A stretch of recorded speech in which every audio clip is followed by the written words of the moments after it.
Hare Krishna. Welcome back to series of Bhagavad Gita discussion.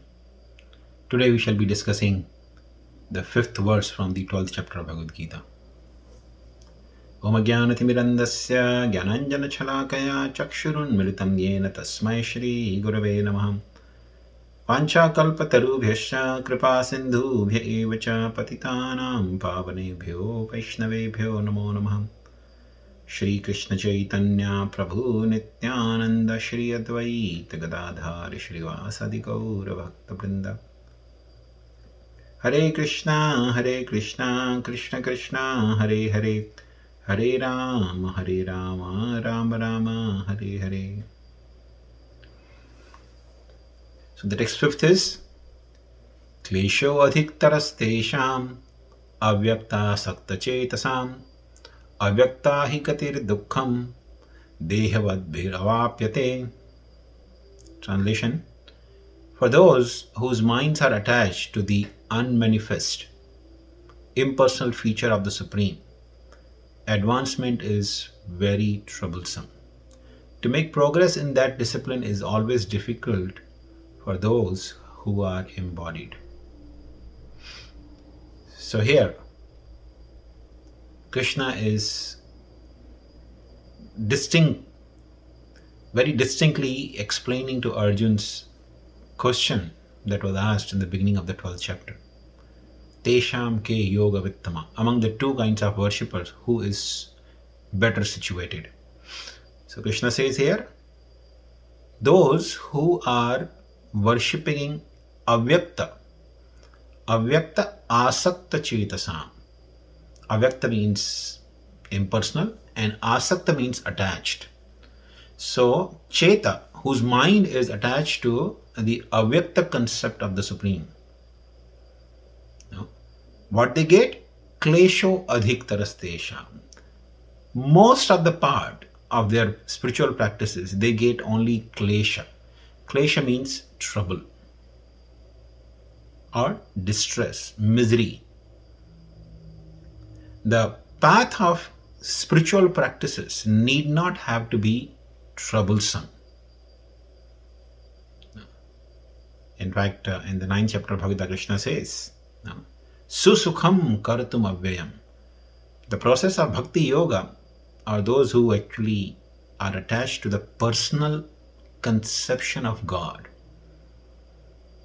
and worship the Lord with saguna worship. There are two kinds of worship, nirguna and saguna worship. So those who are attached to the saguna worship means worshipping the Lord with the attributes or gunas. Guna doesn't mean the three modes of material nature, but saguna means here the attributes. The Lord has some attributes.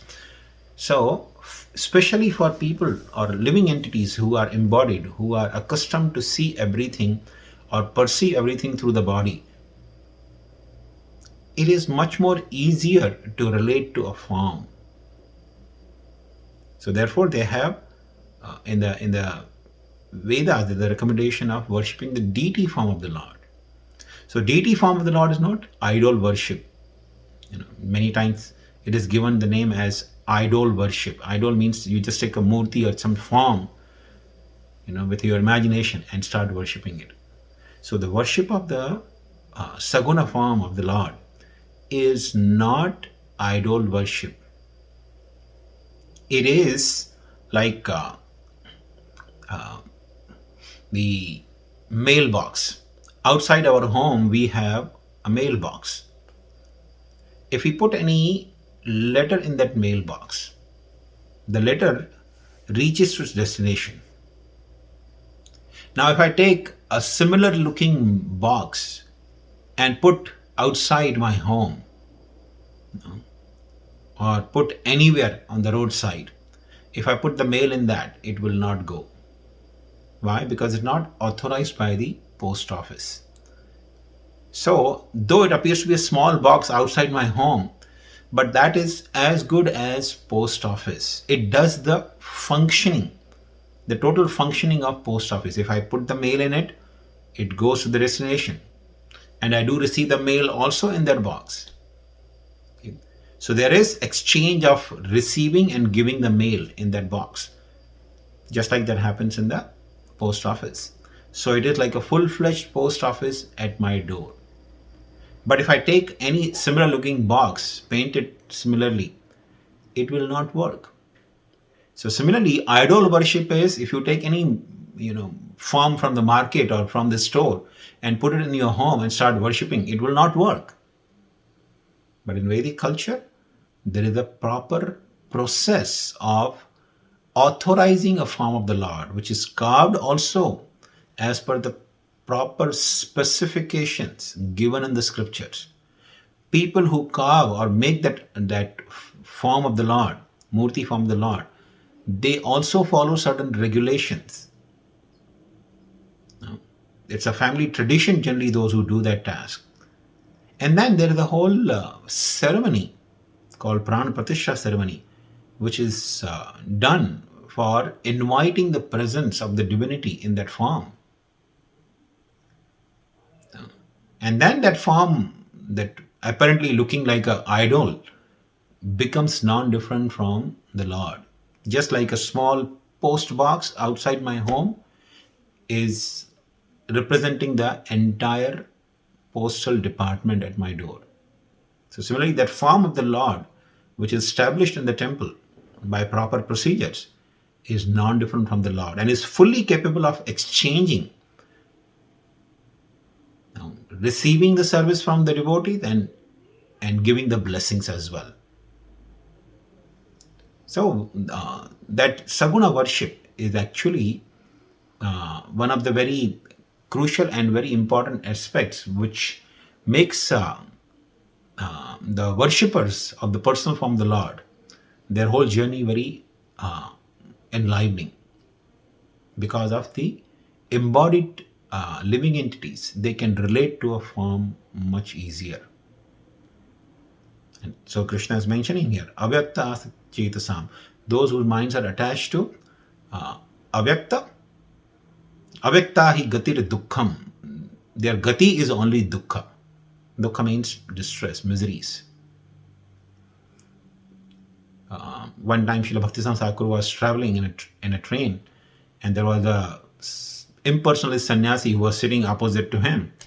So when he saw Bhakti-siddhanta Thakur's Vaishnava sannyasi, he became very enthused. He started preaching to everyone around him that how everything is actually one. There is no variety anywhere. Everything is one. So when Bhakti-siddhanta Thakur was boarding in the train that night, somebody gave him a whole basket of mangoes. And Srila Bhakti-siddhanta Thakur, he had practically taken a vow never to eat a mango. And because he would not eat mango, his students, his disciples would also never eat mangoes, in his presence at least. So he had a whole basket of mangoes while he's traveling. And the sannyasi, he's telling to everyone, everything is ultimately one. You, me, everyone, all of us, we are one. And we are all God. So Bhakti-siddhanta Thakur, he told his disciples, catch him and feed him all these mangoes in the basket. So the disciples, they actually took the mangoes, and they were actually strong and stout disciples. So they went and told the sannyasi, our Guru Maharaj want you to eat these mangoes. And he knew that if he doesn't eat, he will have severe consequences. So he had to eat mangoes out of fear. He ate few and then he said, no, I cannot eat all. And of course, since he was saying everything is one, so that means the skin of the mango pulp, the seed within the mango, they all are one. So if he can eat pulp, he can eat seed also, he can eat skin also. Thank God, the disciples of Srila Bhakti-siddhanta Thakur, they didn't force him to eat the skin and seed of the mango. So this philosophy, first of all, is very impractical. Though it has some root, some basis, but it is impractical to follow. One time Srila Shankaracharya, he was traveling with a villager through a forest. One villager was also with him. So all of a sudden they saw a tiger. A tiger started chasing them. So Shankaracharya, he climbed on one tree and a villager climbed on another tree. So for a while they were on the tree, and after some time the tiger went away. They both got down. So the villager said, "My dear sir, your philosophy is that ultimately everything is one. And ultimately everything is illusion in this world, no reality. So if there is no reality, why you are afraid of the tiger?" No. So Srila Shankaracharya said, well, everything is illusion means even this tiger is illusion. So villager said, if tiger is illusion, then why you are running? He said, my running is also illusion. My climbing on the tree is also illusion. Your climbing on the tree is also illusion. Tiger going away is also illusion. We getting down from the tree is also illusion. So the villager got a little confused and he said, oh, okay, maybe I cannot understand. So this philosophy is very, very impractical. And as Krishna says, gatir duḥkhaṁ, that brings tremendous distress for person who is practicing. In contrast to that, people who worship the personal form of the Lord,